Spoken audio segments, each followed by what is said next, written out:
আসসালামু আলাইকুম বন্ধুরা, আপনারা সকলে কেমন আছেন? আশা করি আপনারা সকলেই ভালো আছেন। তো আমরা অনেকদিন ধরে ভাবছিলাম যে কাঁঠাল পাড়াবো। কাঁঠাল খেতে খুব ইচ্ছে করছিল। তো যেই ভাবা সেই গাছ। আমি আর ফরাত চলে গিয়েছিলাম গাছের তলায় কাঁঠাল পাড়াতে। তো গিয়ে দেখি সেখানে মাত্র 3টে কাঁঠাল রয়েছে গাছের উপরে। কয়েকদিন আগে যখন গিয়েছিলাম তখন অনেকগুলি কাঁঠাল রয়েছিল, কমপক্ষে 10টা। সেগুলো সব পোকা ধরে পড়ে গিয়েছে। আজকে গিয়ে দেখি মাত্র 3টে কাঁঠাল রয়েছে গাছের মধ্যে। তো আর কি করব, অনেক কষ্ট করার পরে 3টে কাঁঠালে বাড়িয়ে নিয়ে আসলাম। তো ফরাতকে দিলাম একটা, আমি নিলাম 2টা। ফরাতকে দেওয়ার সঙ্গে সঙ্গে সে বাড়িতে নিয়ে গিয়ে খেতে শুরু করে দিল।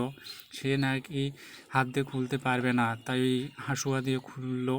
এবং সে নাকি এরকম সুস্বাদু কাঁঠাল আর কোনো দিনও খায়নি। আমি তো দেখে অবাক। সে এতই প্রশংসা করছে কাঁঠালের। আপনারা সকলেই ভালো লাগলে সাবস্ক্রাইব করবেন।